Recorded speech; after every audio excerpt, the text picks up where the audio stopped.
Hello दोस्तों, अभय Hindi classes में आपका एक बार फिर से स्वागत है। इससे पहले वीडियो में हिंदी भाषा का उद्भव, विकास और उसके स्वरूप के बारे में चर्चा की थी। वो पार्ट 1 था और आज हम पार्ट 2 लेकर आए हैं, जिसमें हिंदी, हिंदुई, हिंदुस्तानी और उर्दू भाषा के बारे में विस्तृत चर्चा करेंगे। जिसमें सबसे पहला शब्द है हिंदुई शब्द।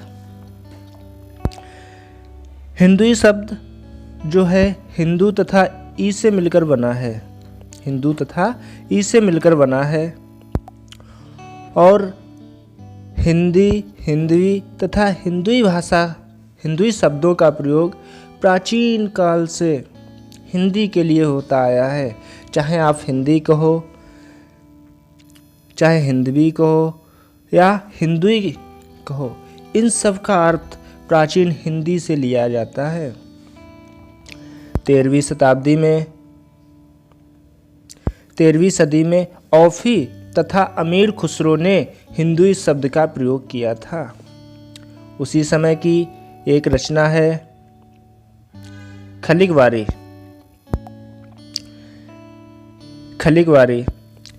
इस रचना को अमीर खुसरो ने लिखा है। खलिगवारी किसकी रचना है? अमीर खुसरो की। खलिगवारी में हिंदी और हिंदवी दोनों शब्दों का प्रयोग भाषा के लिए हुआ है, जिसमें हिंदी शब्द का प्रयोग 5 बार और हिंदवी शब्द का प्रयोग 30 बार हुआ है। इससे हम कह सकते हैं कि उस समय हिंदवी भाषा के लिए अधिक प्रचलित शब्द था और हिंदी शब्द कम प्रचलित था।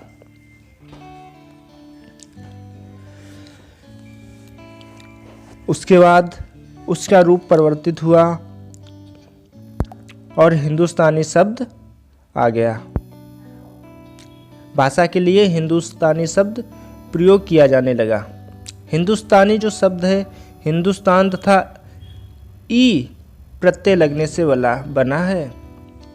जॉर्ज ग्रियर्सन तथा धीरेन्द्र वर्मा तथा अन्य विद्वानों का ये मत है कि जो हिंदुस्तानी शब्द का प्रयोग हुआ है वो अंग्रेजों के द्वारा हुआ है। हिंदुस्तानी जो भाषा है उसमें अरबी, फारसी तथा तुर्की शब्दों की अधिकता के कारण इसे हिंदुस्तानी भाषा कहते हैं। तुझके बाबरी नामक एक रचना है, उसमें हिंदुस्तान शब्द का प्रयोग सबसे पहले किया गया। तुझके बाबरी जो रचना है ये बाबर की आत्मकथा है, जो बाबर ने स्वयं लिखा है। और तुझके बाबरी में जो हिंदुस्तान शब्द का प्रयोग हुआ है वो हिंदी भाषा के अर्थ में हुआ है। उसके बाद गारसा द तासी के प्रसिद्ध इतिहास ग्रंथ, जिसका नाम है इस्तवार द लिटरेचर हिंदुस्तानी, जिसमें हिंदुस्तानी शब्द है उसका प्रयोग हिंदुस्तानी के रूप में हुआ है। और ये हिंदुई शब्द है, ये हिंदुई के लिए प्रयोग हुआ है। उसके बाद हमारी उर्दू भाषा आती है। उर्दू भाषा का प्रयोग उस समय 18वीं सदी में मोटे तौर पर होने लगा था। उर्दू शब्द है जो मूलतः तुर्की भाषा का शब्द है, जिसका अर्थ है शिविर या शाही शिविर, खेमा या फौजी पड़ाव। शाहजहां ने दिल्ली, लाल किला ये भी शाही शिविर थे। शाहजहां ने दिल्ली, लाल किला ये भी शाही शिविर या फौजी पड़ाव के उदाहरण। दिल्ली का लाल किला बड़ा होने के कारण इसे उर्दू ना कहकर उर्दू ये मुअल्ला, और जो इसकी भाषा जवान ए उर्दू मुअल्ला कहलाई। उसके बाद हिंदी और उसके विभिन्न रूप। हिंदी नाम और उसके विभिन्न रूप। हिंदी का संबंध ईरान में जाकर जो हिंदी शब्द था वो हिंदू तथा हिंद हो गया। हिंद क्योंकि सिंधु संस्कृत का शब्द है, सिंधु एक भारत में नदी भी है और उस क्षेत्र की भूमि में रहने वाले लोगों को सिंध कहा जाने लगा या सिंधी कहा जाने लगा, और उसी के आसपास निवास करने वाले जो लोग थे उनके द्वारा बोली जाने वाली भाषा को हिंदी के रूप में कहा जाने लगा।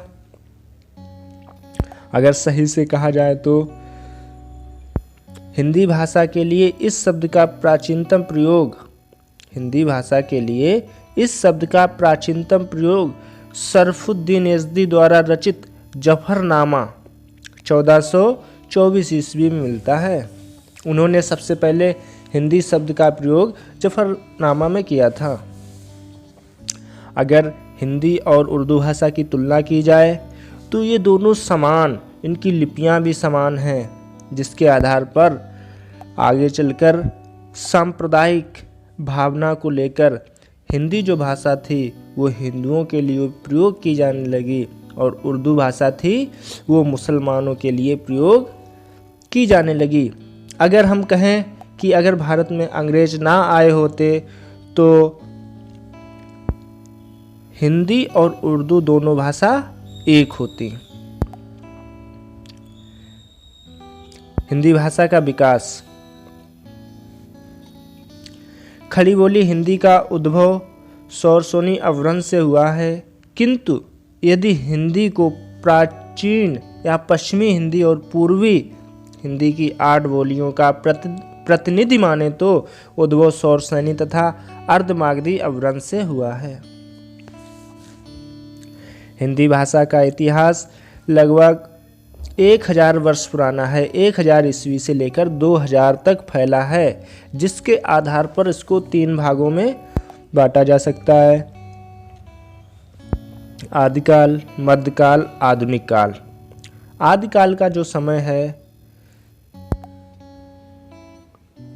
1000 से 1500 ईस्वी के बीच का जो समय है वो आदिकाल कहा जाता है।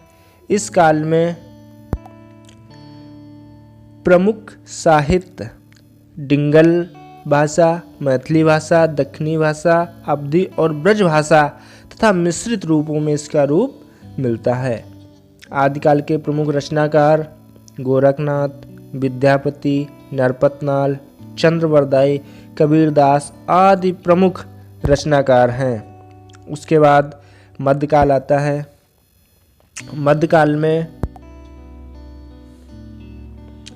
मध्यकाल का जो समय है 1500 से 1800 ईस्वी के बीच का जो समय है वो मध्यकाल कहा जाता है।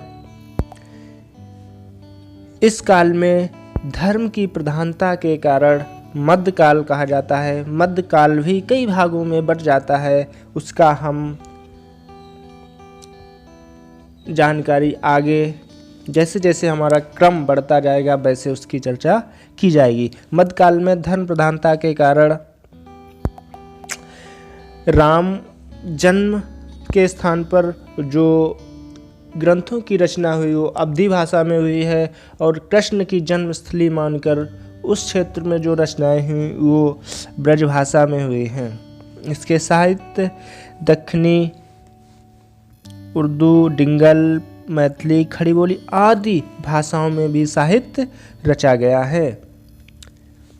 मध्यकाल के प्रमुख साहित्यकार जिसमें तुलसी, सूर, बिहारी, जायसी, मीरा, केशव, बिहारी, भूषण और देव आदि महत्वपूर्ण कवि हैं, जिन्होंने मध्यकाल के ग्रंथों को रचने में अपना महत्वपूर्ण योगदान दिया है। और आधुनिक काल जिसका समय है 1800 ईस्वी से अब तक का जो समय चल रहा है ये आधुनिक काल को भी कई भागों में बांटा गया है। आधुनिक काल के प्रमुख रचनाकार महादेवी वर्मा, सुभद्रा कुमारी चौहान, रामधारी सिंह दिनकर, जयशंकर प्रसाद, मुंशी प्रेमचंद आदि बहुत से रचनाकार हैं जिन्होंने आधुनिक भाषा में अपना योगदान किया या आधुनिक काल में अपना योगदान किया।